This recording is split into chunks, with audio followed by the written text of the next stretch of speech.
Bugünkü islah hürmetli vatandaş 2022 yıl 7. ayının 2. günü yukarı leksiyimizden devamı. Şimdi dök.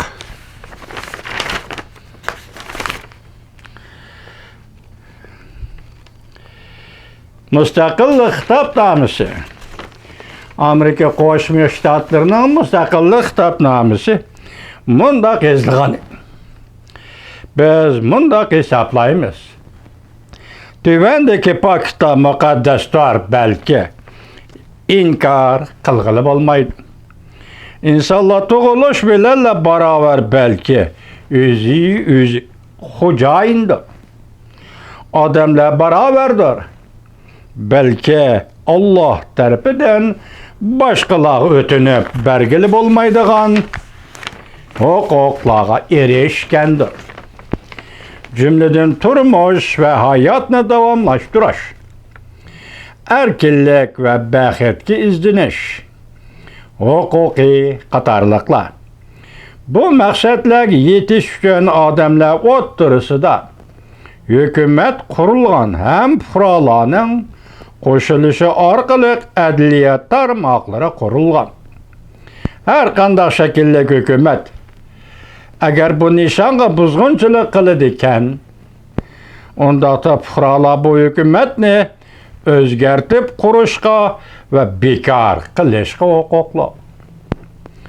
Boshqa hukumat qurganda yuqorida bayon qilingan prinsiplar asosida tashkillab yangi hukumat shakli barpo qilishimiz lozim. Bu hukumat shakli xalqning bexatarligi va baxtga izdinish tirishchanliklariga moslashish lozim. Hukumat to'g'risidagi ta'bir ekanda mustaqil nima? Jefferson o'xshashli yana yezi egilik mutaxassisi, bog'bonchilik mutaxassisi, binokorlik mutaxassisi, tilshunos, klassizm ve matematika ve qadimgi biologiya qatorliq fanlarning mutaxassisidir. Ya Allah. Qo'shimcha yozuvchi, advokat, skorobka chalg'uchi, ya'ni muzikant, shundaqla Virginia universitetining qo'rg'uvchisidir. Ya Allah Xudoyim. İnsana talant degan mana mundaq bo'ladi. Insonga bergan iqtidor, Xudoning insonga bergan iqtidori mundaq bo'ladi. Hamma odamga beri bermaydi.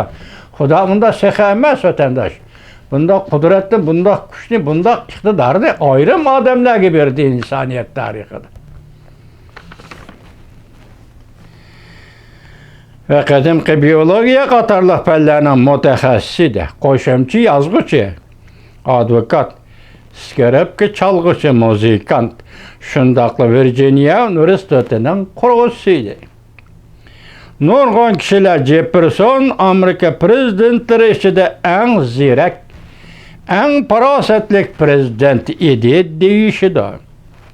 Thomas Jefferson Amerikaga 3-chi navbatlik prezident bo'lib saylangan edi. George Washington Amerika mustaqillik urush davrida mustamlika elde isyon ko'targan armiyaning bosh qo'mondoni edi. Amerika mustamlika el armiyasiga qo'mondonlik qilib, Amerikaning mustaqilligini qo'lga keltirgan arbob edi. Harbiy odam edi.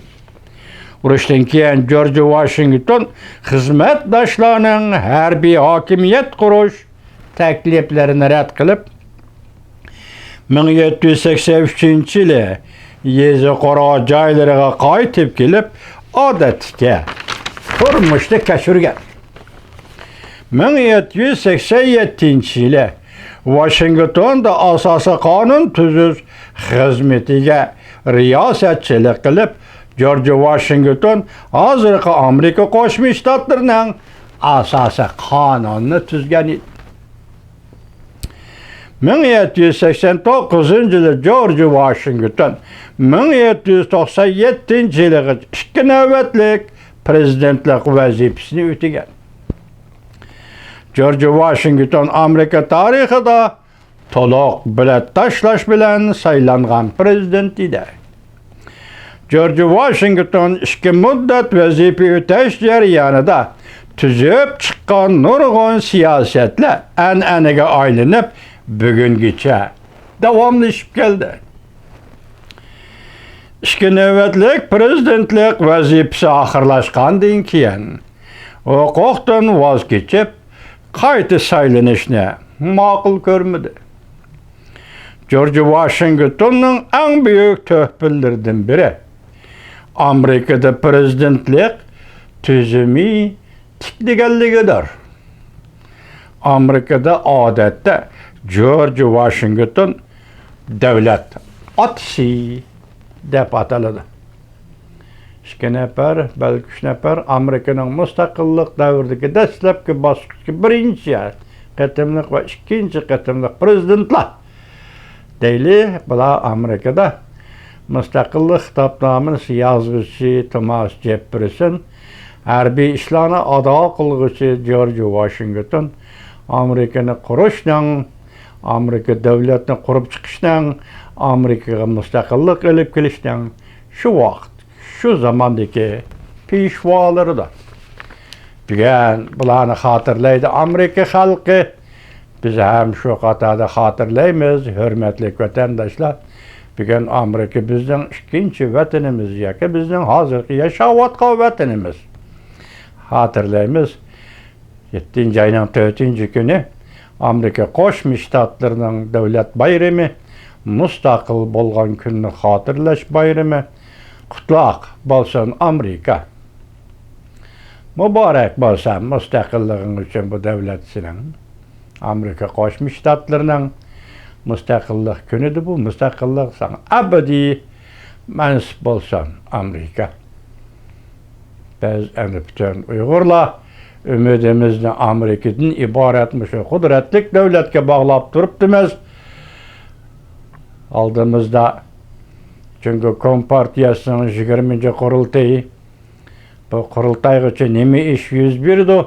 Bu qurultaydan keyin yana nima ish yuz berdi?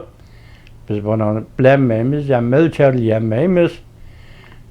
Uyg'urlar hozir 6-7 yil yoki 8 yildek bo'lay dedi.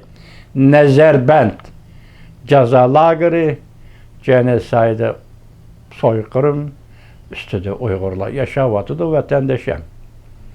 Muşlarni o'ylaganimizda biz Amerikaning bu davlat qurish bayramini, davlat qurilgan kunini xotirlash bilan birga Amerika xalqiga yuqoridagi umidimizni, ya'ni Uyg'ur xalqining taqdiriga va uning hayotiga davomli ko'ngil bo'lishini Amerika Qo'shma Shtatlaridan umid qilamiz vatandosh.